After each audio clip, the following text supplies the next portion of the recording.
Accrochez-vous, ça va déménager, on démarre direct. Aujourd'hui, on va voir le vélo électrique M60 de la marque EasyWheel. Il s'agit d'un modèle de type fat bike, pensé pour rouler là où les vélos classiques présentent des difficultés. On regarde ça tout de suite. On commence par déballer la bête. Le M60 arrive dans un carton imposant, ce qui est logique au vu du gabarit du vélo. À l'intérieur, le cadre et les composants sont très bien protégés par d'épaisses couches de mousse. Le vélo n'est pas prêt à rouler au sortir de la boîte. Il y a quelques étapes d'assemblage à réaliser. La bonne nouvelle, c'est que tous les outils nécessaires sont fournis avec le vélo. Vous n'avez besoin d'aucun matériel supplémentaire. L'assemblage se fait en 4 grandes étapes. Premièrement, l'installation du guidon. Il faut dévisser la plaque frontale de la potence, centrer le guidon, puis revisser les 4 boulons en croix pour assurer une fixation homogène. Deuxièmement, la roue avant. Retirez la cale de protection de la fourche, glissez l'axe de la roue dans les encoches en faisant bien attention à insérer le disque de frein délicatement au milieu de l'étrier, puis serrez le mécanisme. La roue arrière, qui abrite le moteur et la transmission, est déjà entièrement montée et câblée en usine. Troisièmement, le phare avant et le garde-boue qui viennent se fixer ensemble sur l'arche de la fourche avec un boulon central.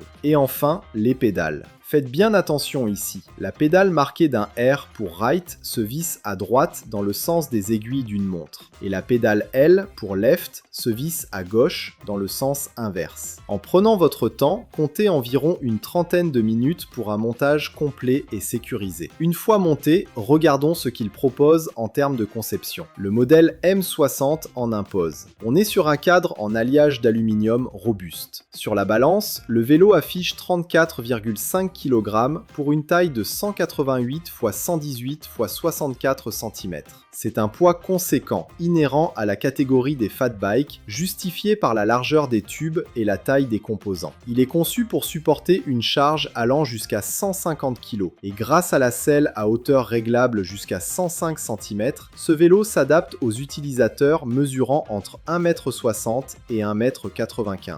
Le design intègre la batterie directement dans le tube diagonal, ce qui équilibre le centre de gravité et affine les lignes générales. Passons au poste de pilotage. Sur le guidon, tout se contrôle via un écran LCD et un boîtier de commande à plusieurs boutons. Pour l'allumer, il suffit de maintenir le bouton M enfoncé. L'écran est bien contrasté et vous affiche les données essentielles. Votre vitesse en temps réel, le kilométrage total et le niveau de la batterie. Vous disposez de boutons plus et moins pour naviguer entre les 5 niveaux d'assistance électrique qui vous propulseront jusqu'à 25 km/h. Mais ce n'est pas tout, car le M60 propose en réalité 4 modes de conduite bien distincts. Vous pouvez l'utiliser comme un vélo classique sans moteur, en mode assistance au pédalage, en mode 100% électrique grâce à l'accélérateur, ou même activer le mode marche. Le vélo avance alors tout seul à 6 km/h, ce qui est extrêmement pratique quand vous devez le pousser à pied sur un chemin difficile. Sur le côté, on retrouve également un bouton dédié pour allumer le phare LED avant pour vos trajets nocturnes et un bouton pour activer le klaxon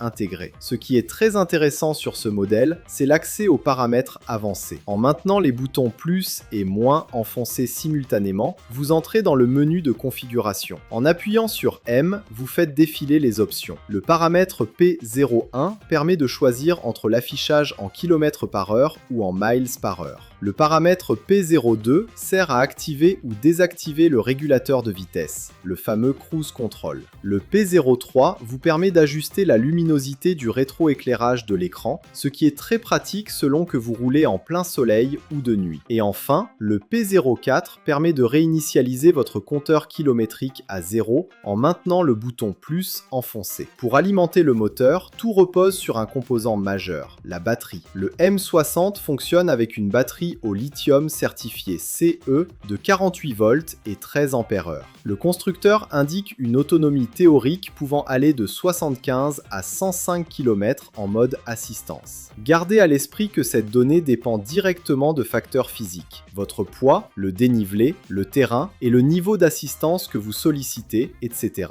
Mais sinon, cette batterie est amovible. Elle est entièrement intégrée au tube diagonal mais reste sécurisée par une serrure. Pour la retirer, il suffit d'insérer la clé fournie, de tourner pour déverrouiller le loquet de sécurité, puis de la faire basculer vers l'extérieur pour l'extraire de son socle. Cela vous permet de laisser le vélo dans votre garage ou un local et de recharger la batterie directement chez vous ou au bureau. Une charge complète sur une prise secteur standard nécessite entre 7 et 8 heures. Pour surveiller l'état de cette alimentation pendant vos trajets, tout se passe directement sur le poste de pilotage. Sur l'écran LCD, l'indicateur de niveau de batterie se présente sous la forme de barre horizontale. Ce visuel vous permet de suivre en temps réel la consommation d'énergie selon l'effort demandé au moteur. C'est également cet écran qui va adapter la distribution de la puissance en fonction du mode d'assistance sélectionné, vous évitant ainsi de tomber en panne de manière imprévue en ajustant votre conduite. Bon alors, ça donne quoi sur terrain? L'identité de ce vélo réside dans ses pneus. Nous sommes sur des pneumatiques de 26 pouces de diamètre avec une largeur massive de 4,0 pouces. Cette largeur du pneu permet de répartir le poids du vélo et du cycliste sur une zone de contact au sol beaucoup plus vaste. Concrètement, sur des surfaces non stabilisées comme le sable, la boue ou le gravier profond, le pneu flotte littéralement au lieu de s'enfoncer. La traction est conservée, la roue arrière ne patine pas et l'adhérence en courbe sur sol terreux est assurée par les gros crampons latéraux. Mais cette largeur de pneu ne sert pas qu'à l'adhérence. Tout ce volume d'air agit directement comme un premier coussin pour absorber les chocs. Sur les chemins dégradés, le M60 compte sur un système d'amortissement redondant. En première ligne, la fourche avant à suspension hydraulique absorbe le relief et les impacts secs comme les trottoirs ou les rochers. En seconde ligne, le volume d'air important contenu dans les pneus de 4 pouces, s'ils ne sont pas gonflés au maximum, agit comme un coussin absorbant. Sur les pavés ou les chemins forestiers jonchés de racines, les vibrations qui remontent dans la colonne de direction sont drastiquement filtrées, ce qui garantit le maintien de la trajectoire et bien sûr le confort. Voyons maintenant ce qu'il donne face au dénivelé. Gravir une pente avec un vélo de ce poids demande une motorisation adaptée. Easinwheel a équipé le moyeu arrière d'un moteur délivrant 500 watts de puissance nominale, capable de monter à 750 watts en puissance de crête. Les données techniques annoncent une capacité à franchir des côtes inclinées à 15 degrés. Dans la pratique, dès que la pente s'accentue, le capteur de pédalage demande au moteur de délivrer son couple. La poussée compense totalement l'inertie du vélo. Il est donc possible de grimper des dénivelés exigeants en restant confortablement assis sur la selle et en gardant un rythme de pédalage régulier. Mais avec cette inertie et ce poids, il faut évidemment pouvoir s'arrêter en toute sécurité. Alors, qu'en est-il de la qualité du freinage? Le contrôle de la vitesse est géré par des freins à disque mécaniques présents à l'avant et à l'arrière. La présence de disques est indispensable sur un fat bike lourd et rapide. L'avantage du système à disque est qu'il conserve sa pleine capacité de morsure même dans des conditions dégradées, par exemple si vous venez de rouler dans la boue ou dans des flaques d'eau. La force de freinage est tout aussi suffisante pour stopper l'élan de la machine avec précision et réactivité lors des phases de descente. Alors, verdict, pour résumer, le Easinwheel M60 répond précisément aux critères d'un vélo tout-terrain polyvalent. Son architecture basée sur des pneus larges et un moteur de 500 watts lui permet de s'adapter aux environnements complexes que les vélos urbains ne peuvent pas franchir. L'assemblage est bien documenté, l'écran LCD offre des paramètres personnalisables utiles et le système de batterie amovible sécurisé par clé est parfaitement pensé pour un usage régulier. Si vous souhaitez en savoir plus sur les spécifications techniques et le prix, vous trouverez le lien dans la description de cette vidéo. Voilà pour cette présentation, assez détaillée je pense pour vous faciliter le choix. Abonnez-vous à la chaîne pour ne rien manquer de nos prochaines vidéos et posez toutes vos questions dans les commentaires. N'oubliez pas non plus de nous laisser un pouce bleu et de visiter notre site techandplay.com pour découvrir d'autres produits tech. Allez,